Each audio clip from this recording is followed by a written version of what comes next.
Gold, trusted gold buyers. మీరు తాకట్టు పెట్టిన బంగారాన్ని విడిపించి ఈ రోజు ఉన్న మార్కెట్ ధరకు కొనబడను.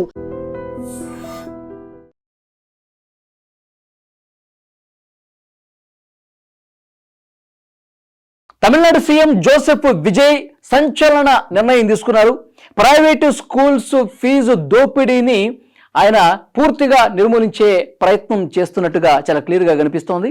ఎందుకంటే ఎంతో కాలం నుంచి తమిళనాడులో ప్రైవేటు స్కూల్స్ ఇష్టారీతిన ఫీజులు వసూలు చేస్తూ ఉన్నాయి. లక్షల రూపాయలు పేద ప్రజల నుంచి దండుకుంటూ ఉన్నాయి. సో దీనికి ఎక్కడో చోట ఫుల్ స్టాప్ పడాలని చెప్పి చాలా సీరియస్గా జోసెఫ్ విజయ్ భావించారు.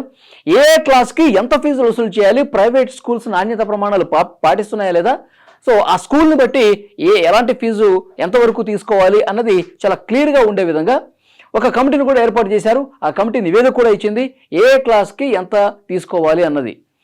అయితే ఇప్పుడు జోసెఫ్ విజయ్ తీసుకున్న నిర్ణయం సో ఆల్మోస్ట్ అన్ని ప్రైవేట్ స్కూల్స్కి వర్తిస్తుంది. దీన్ని ఈ కొత్తగా ప్రభుత్వం నిర్ణయించినటువంటి ఈ ఫీజులని తమ నోటీస్ బోర్డులో 100% ప్రదర్శించాల్సిందే. ప్రతి ఒక్కరికి ఈ స్కూల్ ఎంత ఫీజులు వసూలు చేస్తుందో కూడా కనిపించాలి. గవర్నమెంట్ ఇచ్చినటువంటి ఆ విధి విధానాలకు, గవర్నమెంట్ నిర్దేశించినటువంటి ఆ ఫీజులకు ₹1 ఆ పరిమితికి ₹1 కనుక పెంచినా సరే మీ మీద కఠినమైనటువంటి నిర్ణయాలు తీసుకుంటాం, చట్టపరంగా బాధ్యుల్ని చేస్తాం, అసలు మీ ప్రైవేటు స్కూలు గుర్తింపును కూడా రద్దు చేస్తాం అని చెప్పి సీఎం విజయ్ ఒక కీలక నిర్ణయం తీసుకున్నట్టుగా తెలుస్తుంది. ఇంకా అఫీషియల్గా ఒక జీవో రావడం తర్వాత కమిటీ అయితే రిపోర్ట్ ఇచ్చేసింది గవర్నమెంట్కి. ఆ రిపోర్ట్లో ఏ స్కూల్కి ఎంత ఫీజు అనేది కూడా క్లియర్గా ఉంది. సో వెంటనే ఆయన ఒక అధికారిక ఆదేశాలు అంటే జీవో రూపంలో వస్తే కనుక ఇంప్లిమెంట్ అయ్యే అవకాశం చాలా స్పష్టంగా కనిపిస్తుంది. ముఖ్యంగా తమిళ ప్రజలు, పేద మధ్యతరగతి ప్రజలందరూ కూడా ఈ నిర్ణయం పట్ల హర్షం వ్యక్తం చేస్తూ ఉన్నారు. అసలు ఏ స్కూల్కి ఎంత అనేది ఒక్కసారి మీకు ఇక్కడ చూపిస్తాను చూడండి. Tamil Nadu fee determination committee fee structure 2026-27 ఈ విద్యా సంవత్సరంలో ప్రైవేట్ స్కూల్స్ ఎంత వసూలు చేయాలన్నది ఆ కమిటీ ఏ స్కూల్కి ఎంత ఇచ్చింది అనేది ఇక్కడ మనం క్లియర్గా చూడొచ్చు.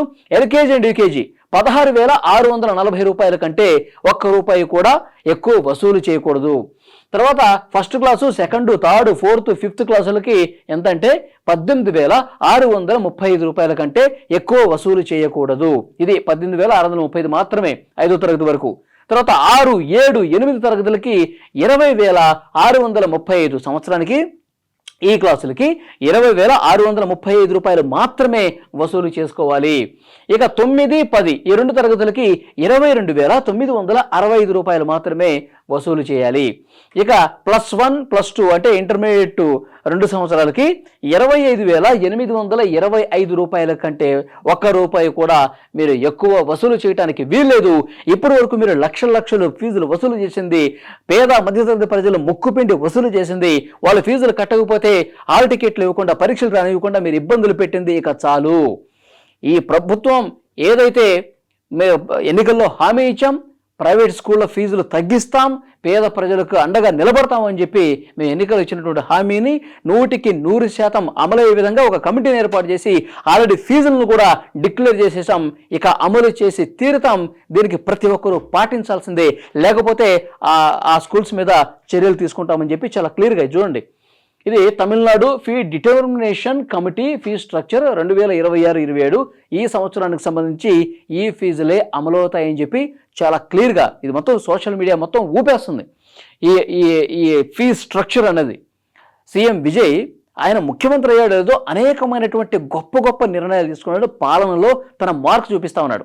కానీ ఇక్కడ మన తెలుగు రాష్ట్రాల్లో పరిస్థితి చూస్తే ఫీజులు తగ్గించండి అని చెప్పి ప్రతి విద్యా సంవత్సరం విద్యార్థులు కావచ్చు, తల్లిదండ్రులు కావచ్చు, తర్వాత విద్యార్థి సంఘాలు వీళ్ళందరూ కూడా పెద్ద ఎత్తున ఆందోళనలు చేస్తే రోడ్ల మీదకి వచ్చి ఫీజులు తగ్గించండి, అసలు దోచేస్తూ ఉన్నారు, రక్తం పీల్చేస్తూ ఉన్నారని చెప్పిన ఏ ప్రభుత్వం కూడా పట్టించుకున్నటువంటి పరిస్థితి లేదు.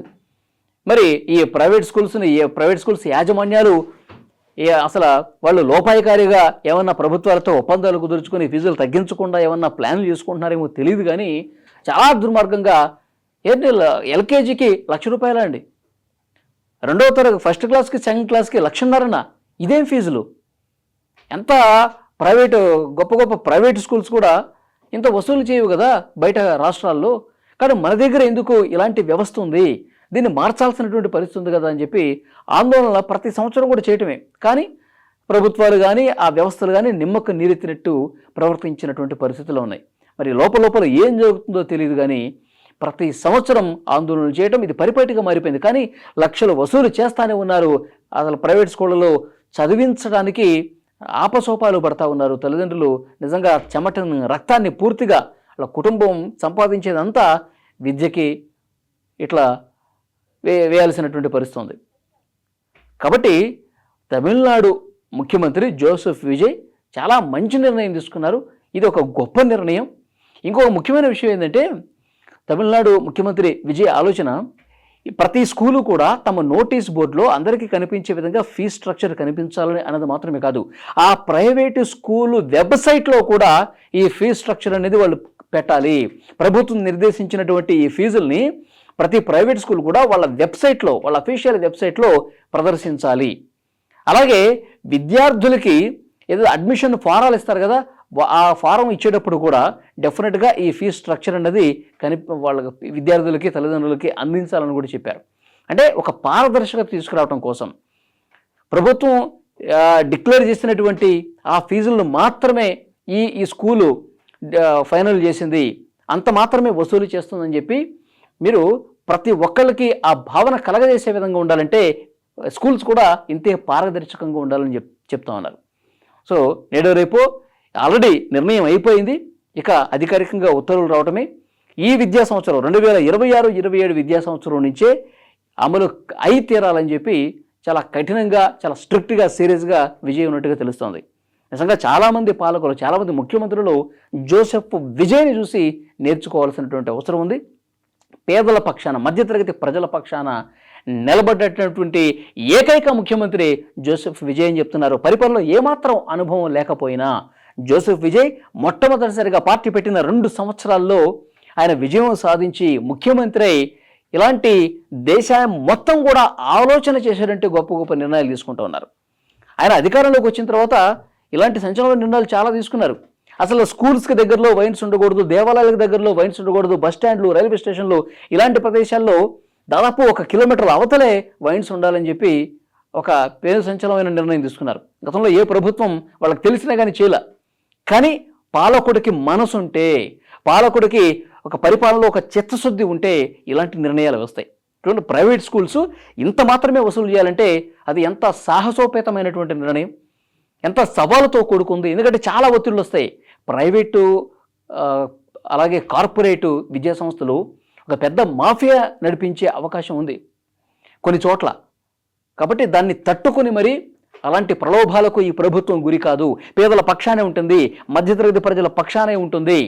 వాళ్ళు ఫీజులు కట్టుకోలేరు, కానీ వాళ్ళ పిల్లల్ని మంచిగా చదివించుకోవాలి అన్న తపన ఉంటుంది. కాబట్టి డెఫినెట్గా ఈ విద్యా సంవత్సరం నుంచి ప్రభుత్వం రూపొందించినటువంటి ఫీజు స్ట్రక్చర్కి అనుగుణంగా అమలు చేసి తీరాల్సిందే, లేకపోతే యాక్షన్ తీసుకుంటామని చెప్పారు.